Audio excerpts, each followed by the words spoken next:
কিভাবে কাশ্মীর সমস্যার সৃষ্টি হয়? ভারত স্বাধীনতা অর্জন করার সময় দেশীয় রাজ্যগুলির মধ্যে কাশ্মীর ছিল অত্যন্ত গুরুত্বপূর্ণ একটি অঞ্চল। স্বাধীনতার পরে কাশ্মীরের মহারাজা হরি সিং চেয়েছিলেন রাজ্যটিকে ভারত বা পাকিস্তানের সঙ্গে যুক্ত না করে বরং স্বাধীন রাষ্ট্র হিসেবে বজায় রাখতে। মহারাজার অবস্থান: কাশ্মীর ভৌগোলিক ও রাজনৈতিকভাবে খুবই গুরুত্বপূর্ণ ছিল। যদিও শাসক ছিলেন হিন্দু, তবুও এখানকার জনগণের সংখ্যাগরিষ্ঠ ছিল মুসলমান। সে সময় ভারতের governor general Lord Mountbatten Hari সিংকে পরামর্শ দেন ভারত বা পাকিস্তানের সঙ্গে যোগ দেওয়ার জন্য। পাকিস্তান ও ভারত উভয় দেশেই কাশ্মীরকে নিজেদের অন্তর্ভুক্ত করার চেষ্টা চালায়। অন্যদিকে ন্যাশনাল কনফারেন্স দলের নেতা শেখ আবদুল্লাহ কাশ্মীরকে ভারতের অন্তর্ভুক্ত করার পক্ষে প্রচার চালাতে থাকেন। কিন্তু মহারাজা স্বাধীন কাশ্মীরের পক্ষে অনড় ছিলেন। পাকিস্তানের আক্রমণ: 1947 সালের 22 অক্টোবর পাকিস্তান সমর্থিত উপজাতি হানাদার ও সেনারা কাশ্মীর আক্রমণ করে। ব্যাপক হত্যাযজ্ঞ, লুণ্ঠন ও নারী নির্যাতনের পরিস্থিতি তৈরি হয়। এই বিপর্যয়ের মুখে মহারাজা হরি সিং 24 অক্টোবর ভারতের কাছে সামরিক সাহায্য চান। ভারত জানায় যদি কাশ্মীর ভারতের সঙ্গে যুক্ত হওয়ার দলিলে স্বাক্ষর করে তবেই সেনা পাঠানো হবে। কাশ্মীরের ভারতভুক্তি: অবশেষে 26 অক্টোবর 1947 সালে মহারাজা হরি সিং ভারতভুক্তির দলিলে স্বাক্ষর করতে বাধ্য হন। ন্যাশনাল কনফারেন্সও এই সিদ্ধান্তকে সমর্থন করে। এর মাধ্যমে কাশ্মীর আনুষ্ঠানিকভাবে ভারতের অংশে পরিণত হয়। ভারতীয় সেনা অভিযান: পরদিন অর্থাৎ 27 অক্টোবর প্রায় 100টি বিমানে ভারতীয় সেনারা শ্রীনগরে নামে এবং দ্রুততার সঙ্গে পাক সমর্থিত দখলদার বাহিনীকে প্রতিহত করে। ভারত কাশ্মীরের প্রায় 2/3 এলাকা পুনরুদ্ধার করে। মুক্ত অংশে শেখ আবদুল্লাহর নেতৃত্বে একটি অন্তর্বর্তীকালীন সরকার গঠিত হয়। উপসংহার: আজও কাশ্মীর ভারতের অবিচ্ছেদ্য অংশ হলেও সমস্যাটির স্থায়ী সমাধান হয়নি। জাতিসংঘের কার্যকলাপ এক্ষেত্রে হতাশাজনক প্রমাণিত হয়েছে। ভারত পাকিস্তান সম্পর্কে প্রধান দ্বন্দ্বের কেন্দ্রবিন্দু আজও এই কাশ্মীর। ভারত সরকার কিভাবে দেশীয় রাজ্যগুলিকে ভারতীয় ইউনিয়নে সংযুক্ত করার প্রশ্নটি সমাধান করেছিল? প্রেক্ষাপট: 1947 সালে 15 আগস্ট ভারত স্বাধীনতা অর্জন করে। তখন ব্রিটিশ শাসনের বাইরে উপমহাদেশে 5 শতাধিক দেশীয় রাজ্য বিদ্যমান ছিল। এই রাজ্যগুলির দখলে প্রায় 48% ভূখণ্ড ছিল। স্বাধীন ভারতের প্রধানমন্ত্রী জওহরলাল নেহেরু এবং স্বরাষ্ট্রমন্ত্রী সর্দার বল্লভভাই প্যাটেল ভারতের নিরাপত্তা, অখণ্ডতা এবং অর্থনৈতিক স্বার্থ রক্ষার জন্য দেশীয় রাজ্যগুলিকে ভারতের অন্তর্ভুক্ত করার প্রয়োজনীয়তা অনুভব করেন। কংগ্রেসের অবস্থান: স্বাধীনতার আগে 1947 সালে 15 জুন ভারতীয় জাতীয় কংগ্রেস স্পষ্ট জানিয়ে দেয় যে ব্রিটিশ শক্তি ভারত ত্যাগের পর কোনো দেশীয় রাজ্যের স্বাধীন সত্তা তারা মেনে নেবে না। একই সঙ্গে কংগ্রেস ফরাসি ও পর্তুগিজ উপনিবেশগুলিকেও ভারতের অংশে পরিণত করার পক্ষে মত প্রকাশ করেন।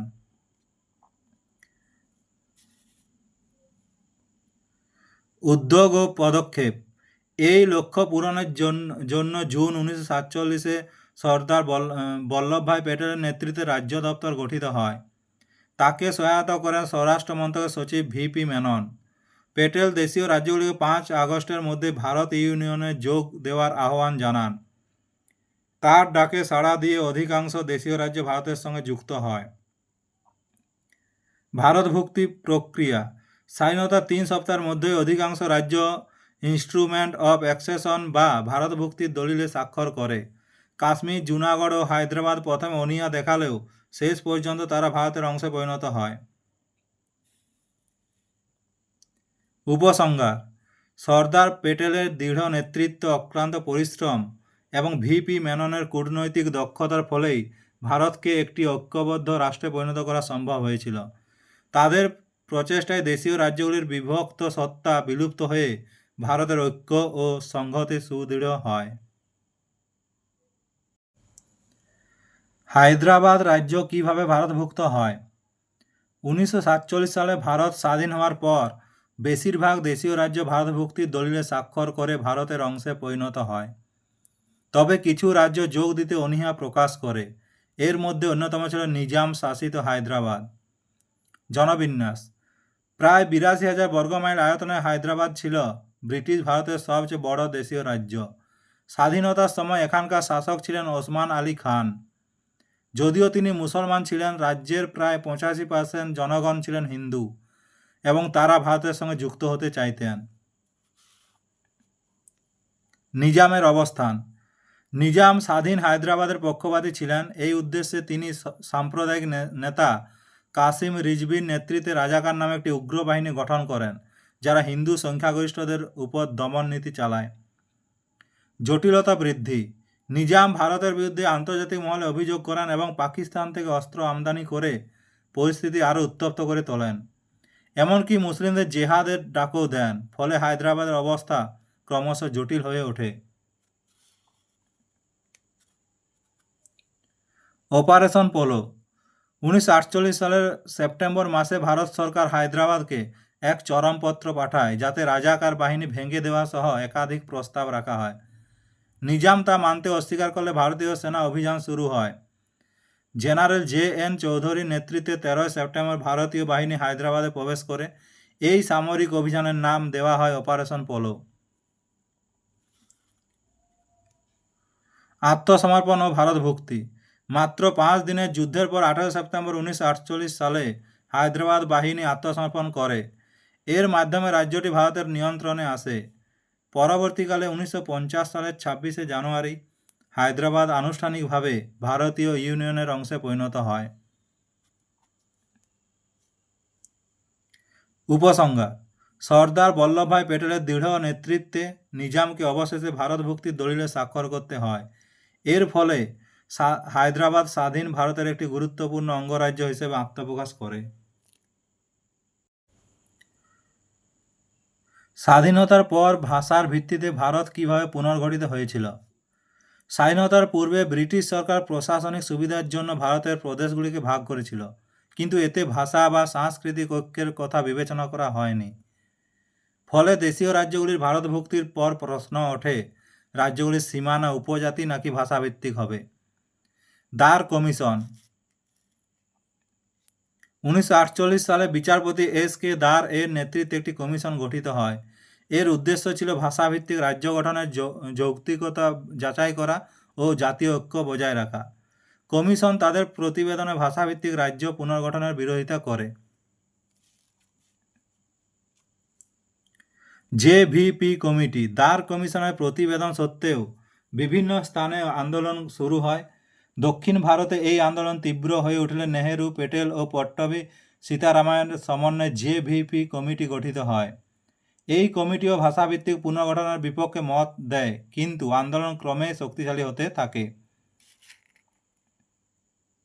অন্ধ্র আন্দোলন: 1952 সালে তেলুগু নেতা পত্রী শ্রীরামালু পৃথক অন্ধ্র রাজ্যের দাবিতে অনশন শুরু করেন এবং 58 দিন পর তার মৃত্যু হয়। এর ফলে অন্ধ্র জুড়ে তীব্র আন্দোলন শুরু হয়।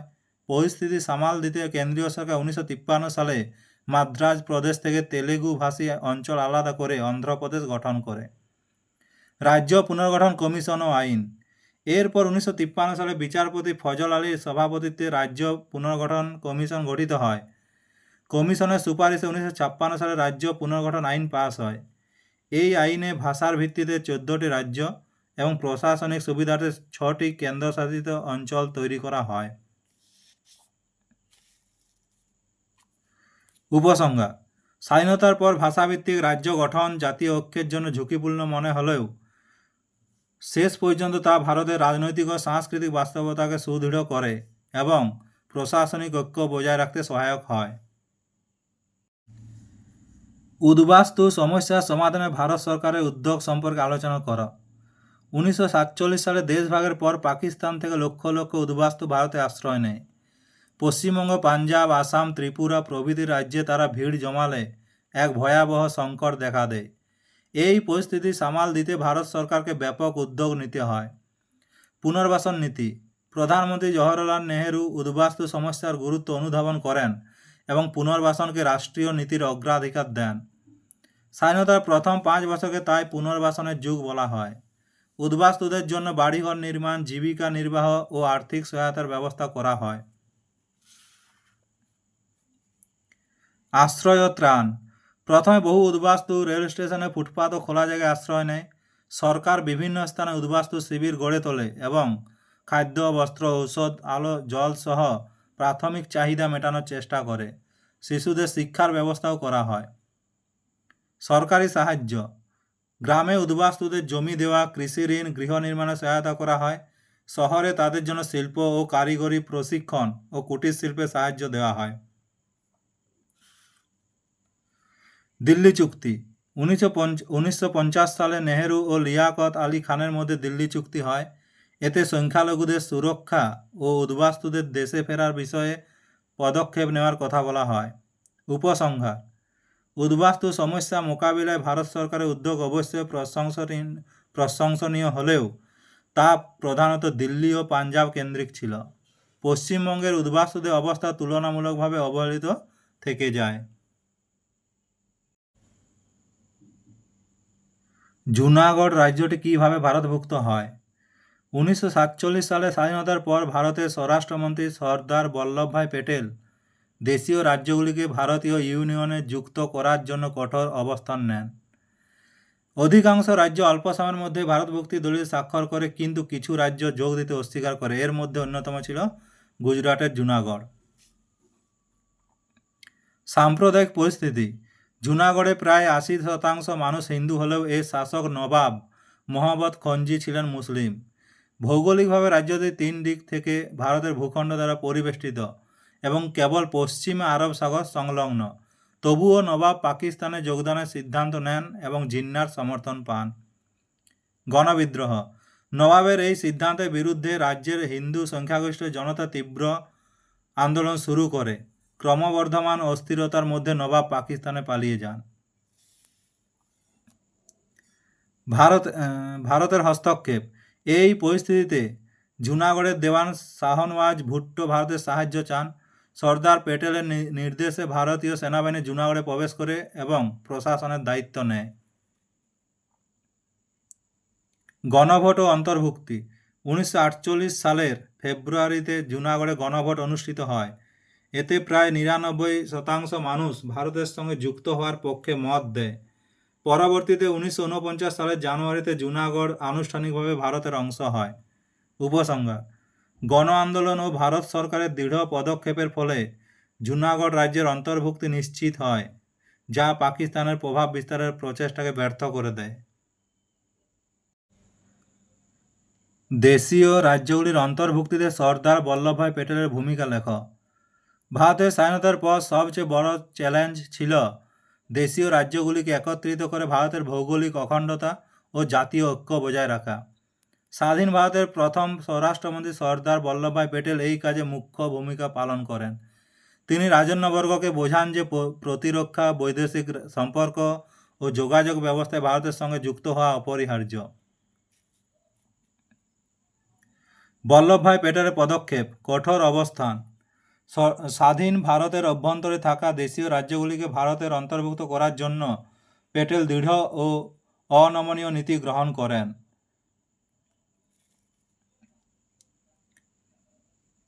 কূটনৈতিক কৌশল। স্বরাষ্ট্র সচিব ভিপি মেননের সহযোগিতায় তিনি কূটনৈতিকভাবে রাজন্যদের রাজি করান।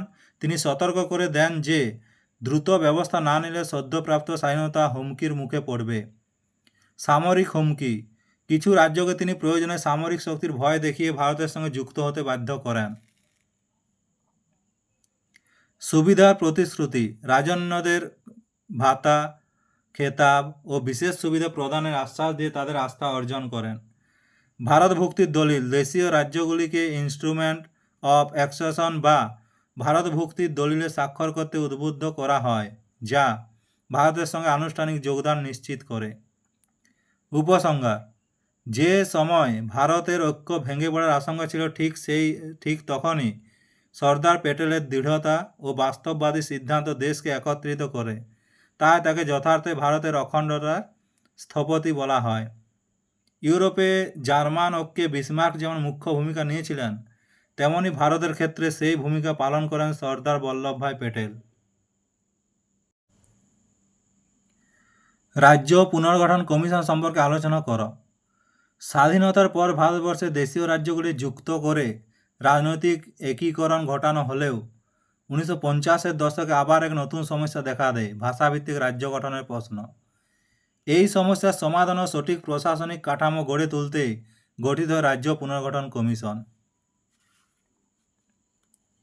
প্রেক্ষাপট: স্বাধীনতার আগে কংগ্রেস প্রতিশ্রুতি দিয়েছিল যে স্বাধীনতার পর প্রতিটি ভাষাভাষী জনগোষ্ঠীর জন্য আলাদা রাজ্য থাকবে, কিন্তু স্বাধীনতার পরে জাতীয় সংহতি ও প্রশাসনিক স্থিতিশীলতার স্বার্থে কংগ্রেস ভাষাভিত্তিক রাজ্যের বিরোধিতা করে।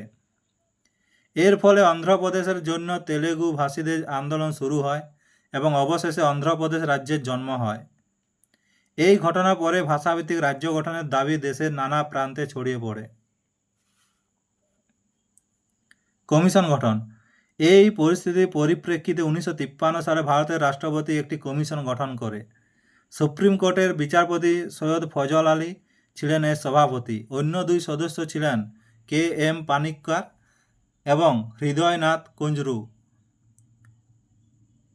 কমিশনের সুপারিশ: 1955 সালে কমিশন তাদের প্রতিবেদন পেশ করে। সেখানে ভারতবর্ষকে 16টি রাজ্য এবং 3টি কেন্দ্রশাসিত অঞ্চলে বিভক্ত করার প্রস্তাব দেওয়া হয়। কমিশনের সুপারিশে কিছু পরিবর্তন এনে 1956 সালে রাজ্য পুনর্গঠন আইন কার্যকর হয়। এই আইনের মাধ্যমে ভারতকে 14টি রাজ্য ও 6টি কেন্দ্রশাসিত অঞ্চলে ভাগ করা হয়। এভাবে স্বাধীনোত্তর ভারতের প্রশাসনিক কাঠামো সুসংগত রূপ পায়। আত্মজীবনী ও স্মৃতিকথায় দেশভাগের প্রতিফলন কিভাবে লক্ষ্য করা যায়? দেশভাগের ইতিহাস বোঝার ক্ষেত্রে আত্মজীবনী ও স্মৃতিকথা এক বিশেষ ভূমিকা পালন করে। একটি জাতির সাহিত্যে তার সামাজিক রাজনৈতিক অভিজ্ঞতা প্রতিফলিত হয়। 1947 সালের দেশভাগ শুধু রাজনৈতিক মানচিত্র বদলায়নি, মানুষের জীবনও নিয়ে আসে দাঙ্গা, বাস্তুচ্যুতি ও উদ্বাস্তু জীবনের সংগ্রাম। এসব অভিজ্ঞতা ব্যক্তিগত লেখনীতে স্পষ্টভাবে ধরা পড়েছে। দেশভাগের যন্ত্রণা: স্মৃতিকথা ও আত্মজীবনীতে দেশভাগজনিত বেদনার সরাসরি অভিব্যক্তি পাওয়া যায়। পাঞ্জাবের স্মৃতিচারণায় মূলত দাঙ্গা, সহিংসতা ও মৃত্যুর ছবি ফুটে ওঠে। অন্যদিকে বাংলার লেখায় উঠে আসে ভয়, আতঙ্ক এবং জন্মভূমি ছেড়ে আসার মানসিক যন্ত্রণা। দেশ ত্যাগের অভিজ্ঞতা: অনেক লেখনীতে পাওয়া যায় কীভাবে মানুষ হিংসা ও নির্যাতনের কারণে মাতৃভূমি ত্যাগ করতে বাধ্য হয়েছিল। সীমান্ত পেরিয়ে ভারতে এসে উদ্বাস্তু শিবিরে অস্থায়ী আশ্রয় কিংবা নতুন করে জমি ঘর গড়ে জীবিকা নির্বাহ করার সংগ্রামের কাহিনী সেখানে প্রতিফলিত হয়েছে। কিছু উল্লেখযোগ্য রচনা: দেশভাগ নিয়ে রচিত আত্মজীবনী ও স্মৃতিকথার মধ্যে উল্লেখযোগ্য দক্ষিণারঞ্জন বসুর ছেড়ে আসা গ্রাম, জ্যোতির্ময়ী দেবীর এপার গঙ্গা ওপার গঙ্গা, অতীন বন্দ্যোপাধ্যায়ের নীলকণ্ঠ পাখির খোঁজে, সুনীল গঙ্গোপাধ্যায়ের অর্ধেক জীবন, কালীপ্রসাদ মুখোপাধ্যায়ের শিকড়ের সন্ধানে, খুশবন্ত সিংয়ের এ ট্রেন টু পাকিস্তান। উপসংহার: দেশভাগ শুধু ইতিহাসের রাজনৈতিক অধ্যায় নয়, এটি ছিল মানুষের ব্যক্তিগত দুঃখ, বেদনা ও সংগ্রামের এক বাস্তব অভিজ্ঞতা। সেই যন্ত্রণা ও স্মৃতি আত্মজীবনী, স্মৃতিকথা, এমনকি ঋত্বিক ঘটকের চলচ্চিত্র মেঘে ঢাকা তারা, কমল গান্ধার ও সুবর্ণ রেখাতে অমর হয়ে আছে।